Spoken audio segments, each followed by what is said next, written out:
Даваа гариг бүр зохион байгуулдаг бүтээн байгуулалтын цаг уулзалт ярилцлага найрамдал цуслан хүрэх зам буюу Баянголын амд баригдаж байгаа Бомон үлзий орон сууцны шинэ хороолт боллоо. Баянголын ам нисэх яармаг орчимд орон сууцны хорооллоод төдийгүй сургууль цэцэрлэг эмнэлэг зэрэг бүтээн байгуулалтын олон ажлыг эхлүүлсэн ч дид бүтэц байхгүйгээс барилгын ажлууд зогсоод байсан юм а. Ийм хүндрэл өнөөдрөөс алга болж дээрх газруудад орон сууцны хорооллоод хувийн хаус баригдахад саадгүй боллоо гэж ерөнхий сайд Алтан ууг мэдээллээ. 20 худаг гаргаад 20 худагаас ингээд хоолой татаад яваад тэгээд энэ одоо буйн тухай шүү дээ. Нисэх буйн тухайгийн энэ хэсгийг цэврүүсээр хаа. За ингээд бохир цэврүүсэн юм шүү. Дулаан бол хуучин байсан.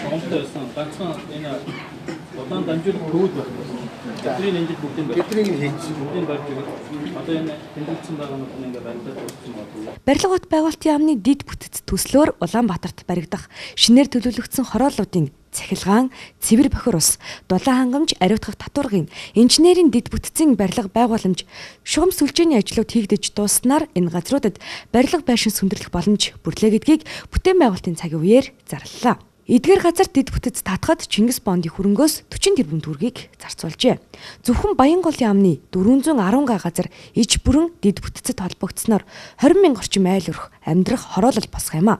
Бүтээн байгуулалтын цаг болсон Бомон үлзий компани гэхэд 20 га газарт 5,000 айлын орон сууц барихаар төлөвлөж эхний 500 айлын орон сууцны барилгыг дуусган ашиглалтанд өгөхөд бэлэн болжээ.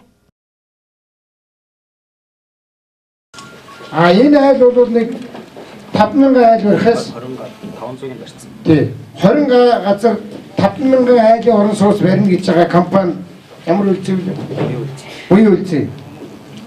Бомон үлзий. Тэгээд 5,000 айлынхаа орон сууцнаас одоо ингээд дид үтс орж байгаа учраас бид нар барьж эхэллээ гэж бариад 500 орчмыг нь барьсан байна гэж.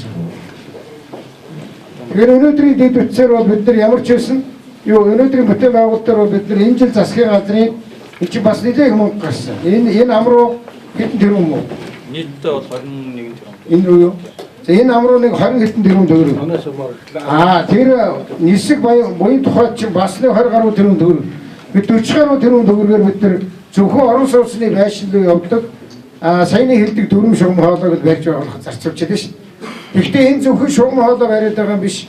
Усгүй газар турбаа бариад нэмэргүй юм чи усаа гаргахын тулд худгаа ухах. Тэгшээд ингээд бүрэн хийж байгаа юм. Ингээд 410 га газар бол Баянголд бол дид үстэй боллоо. Зүгээр нэг харамсалтай юм байгаа энэ хэдэн айл босхийг би мэдэхгүй. Бид нар нийгэмний хойноос явж байгаа нэг буруу байгаа. Бусад хөгжсөн улс орнуудыг харахад яадаг гэхлээр эхлээд ингээд газараа өгдөггүй. Газар руу ингээд энэ бүгдийг нь тавьчихээд тэгээд ингээд дид үтс хийсэн газар бол илүү үнэтэй болдог. Илүү үнэтэй болсон газараа компаниудад өгөөд зарим нь бол хөнгөлөлттэй маягийн орон сууц болгоо, зарим нь одоо бизнесийг нь үнээр заруулаад ингэж явдаг юм байлаа.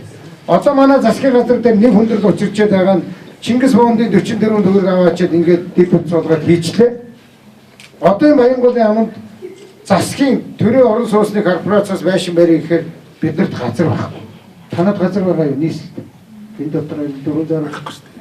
Тэгээд шөрүүлээд нөгөө нэг дид үтсээ хийхээс өмнө хөгжлөө үлдээж зүгээр ингээд газруудаа ингээд бичээд өгсөн. За энэ нөхөд 10 га, энэ 20 га гэдэг бичээд өгсөн.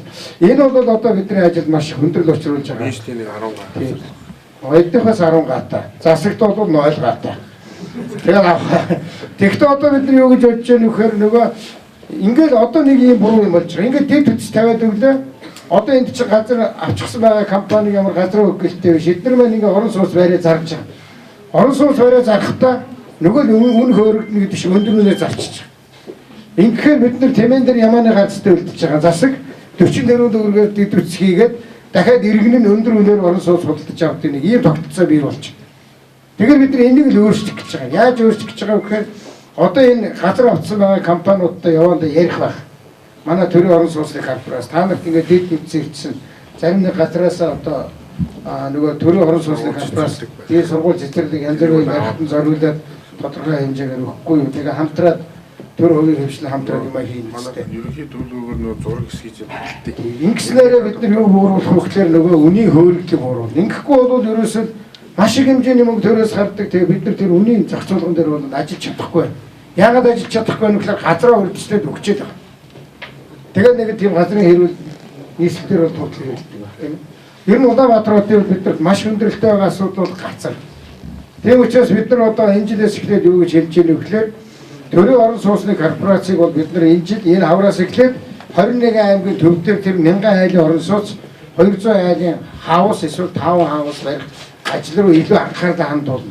Мөнгөө бид нар Улаанбаатар биш бид нар илүү юу руу аймаг орон нутг руу өгөө. Хөдөр рүү өгөө гэсэн ийм бодлогыг бол засгийн газар гаргаж байгаа. За тэгэхдээ Улаанбаатарт бол хоосонгүй ингээд 40 тэрбум төгрөгөөр дэд үтсүүд хийчлээ. Одоо энэ дээр хэрүүл одоо баг хийгээд тэгээд одоо хувийн компаниуд юм хүмүүс барай сургууль цэцэрлэгээ дахиж төлөвлөлөө танаахтаа төрийн орон сууцны корпорацийг оруулаарай гэж хэлээд байна.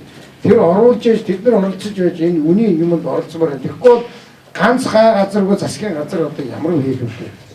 Яг одоо газраа болоод нийслэл мэддэг юм байна. Тэгэхээр нийслэл ч гэсэн ярилцаж одоо төрийн орон сууцны корпорац руу бас тодорхой хэмжээний газар авч өгөөд тэгээд тэрэн дээр нөгөө орон сууцад бариулаа заруулдаг. Ингэж хосолж явах юм байна. За би яг тэрийг хэлэх гэсэн одоо хан төмөр даргыг гаргаж ирж байгаа. Ийм их хэмжээний хөрөнгө оруулалт хийж шээ. Тэгээд